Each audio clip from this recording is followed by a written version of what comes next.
देते समय creamy layer लागू करने तथा इन वर्गों के लोगों का उप वर्गीकरण यानी कि सब क्लासिफिकेशन करके समूचे आरक्षण को एक प्रकार से खत्म कर दिया गया है, अर्थात निष्प्रभावी बना दिया गया है।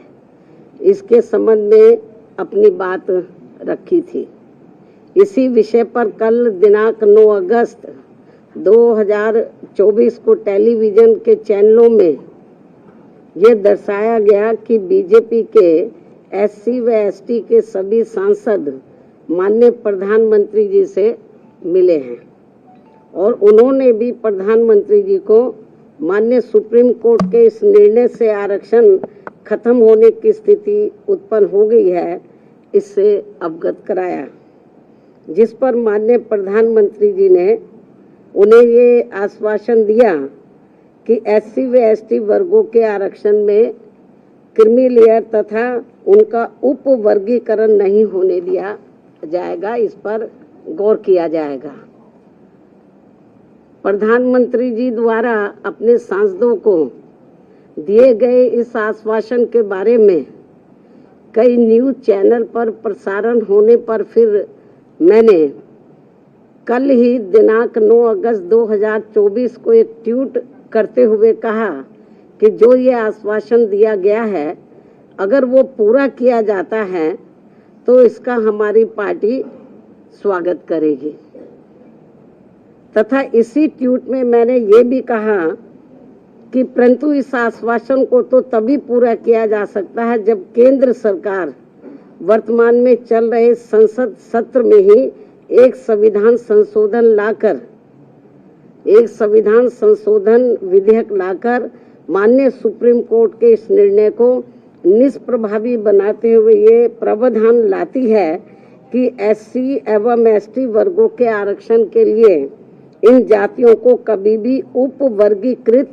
नहीं किया जा सकेगा तथा इन पर क्रीमी लेयर भी लागू नहीं होने दिया जाएगा। और साथ ही मैंने ये भी कहा कि आज इस मामले में विषम स्थिति उत्पन्न ही ना होती अगर केंद्र सरकार ने अपने अटॉर्नी जनरल के माध्यम से माननीय सुप्रीम कोर्ट के समक्ष एससी व एसटी समाज के उप वर्गीकरण एवं क्रीमी लेयर के पक्ष में जोरदारी से अपने कथन न रखे होते। यदि उन्होंने ठीक ढंग से पैरवी की होती तो शायद ये ऐसी नौबत नहीं आती। और अब इसी सत्र में संविधान संशोधन न लाकर अचानक वर्तमान सत्र को ही तय की गई निश्चित तारीख के पूर्व ही कल दिनांक 9 अगस्त 2024 की शाम को अनिश्चित काल के लिए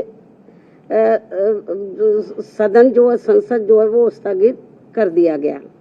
जिससे कि माननीय सुप्रीम कोर्ट द्वारा दिया गया ये असंवैधानिक निर्णय बना रहे। और बीजेपी की केंद्र की सरकार की मंशा, जिसकी वकालत उन्होंने सुप्रीम कोर्ट में की थी, वह बनी रहे, जिसके तहत इस देश के समूचे एससी व एसटी वर्गों के लोगों को क्रीमी लेयर के बहाने तथा उनके बीच में उप वर्गीकरण करके उन्हें आरक्षण से ही हमेशा के लिए वंचित कर दिया जाए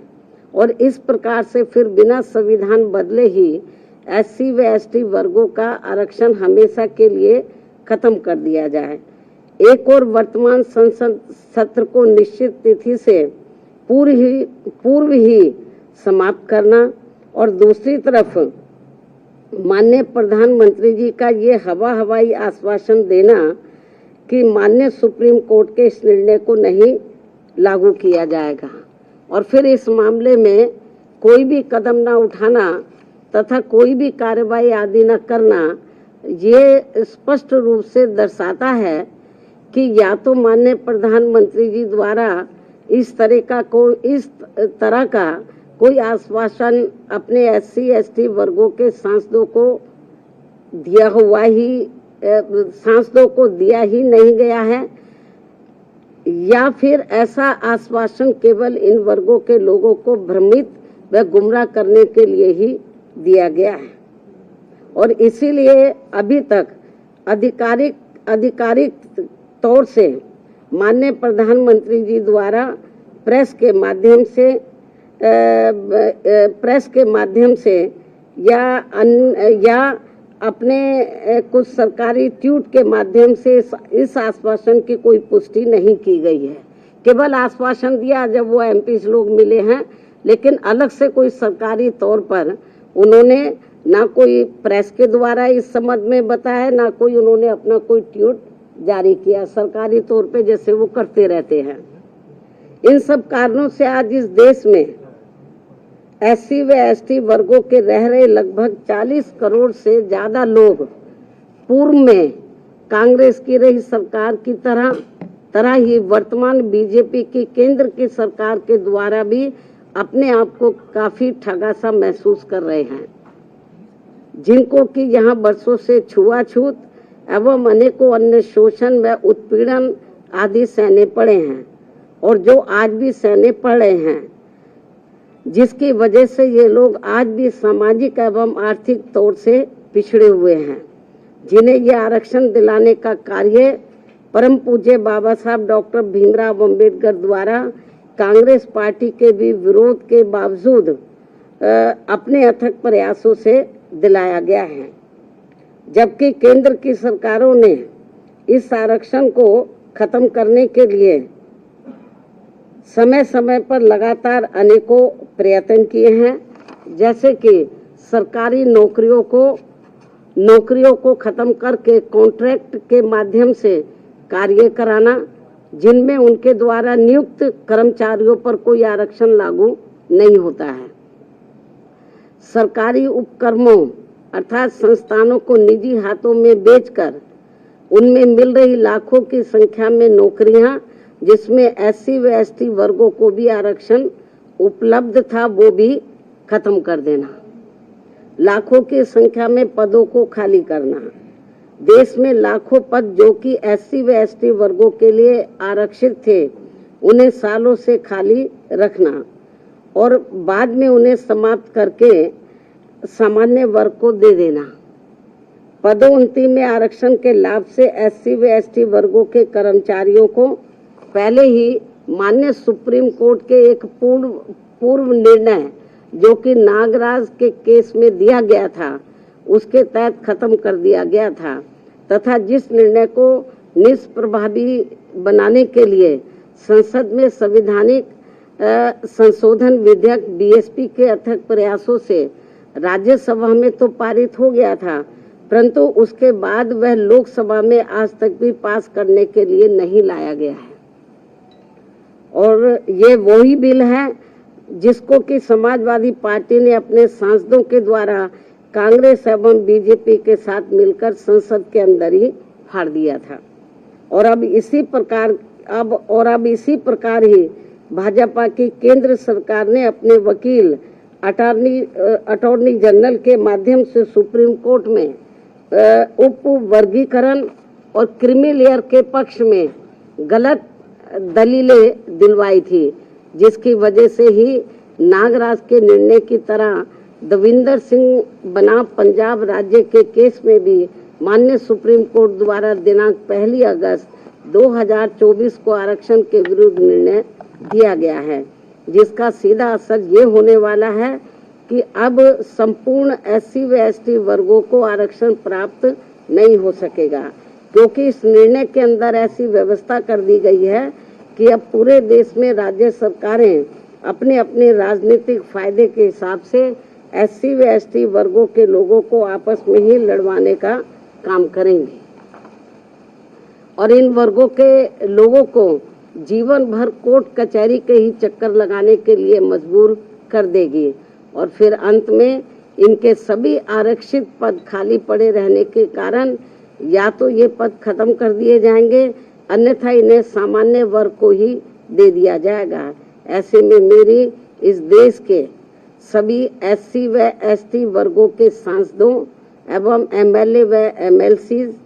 तथा अन्य राजनीतिक पदों पर बैठे लोगों से भी, चाहे वो किसी भी पार्टी से चुनकर आए हों, उन सभी से ये कहना है कि ये लोग बीजेपी, कांग्रेस, समाजवादी पार्टी, आम आदमी पार्टी व अन्य पार्टियों की भी एससी व एसटी वर्गों के आरक्षण के विरुद्ध उनकी नियत व सोच से जरूर सजग हो जाएं, सचेत रहें और अपने मूलभूत संवैधानिक आरक्षण के अधिकारों को खत्म होने से बचाने के लिए एकजुट होकर इसके विरुद्ध अपनी आवाज एक संवैधानिक और शांतिपूर्वक तरीकों से पूरी जोरदारी से उठाएं, वरना अब इस देश के एससी व एसटी वर्गों के लोगों को हमेशा हमेशा के लिए आरक्षण से वंचित कर दिया जाएगा। फिर वो चाहे नौकरियों में आरक्षण हो या किसी राजनीतिक पद के लिए हो, जैसे कि एमपी व एमएलए आदि के लिए हो। इसके साथ साथ मेरा ये भी कहना है कि अब समय आ गया है जबकि माननीय उच्च न्यायालय एवं उच्चतम न्यायालय आदि की नियुक्तियों में भी एससी व एसटी वर्गों के लिए पद आरक्षित किया जाए, जिससे कि इन उच्च अदालतों में इन वर्गों के लोगों की भी बात सुनी जाए और समझी जाए और भविष्य में माननीय सुप्रीम कोर्ट द्वारा नागराज केस में दिए गए निर्णय एवं दिनांक 1 अगस्त 2024 को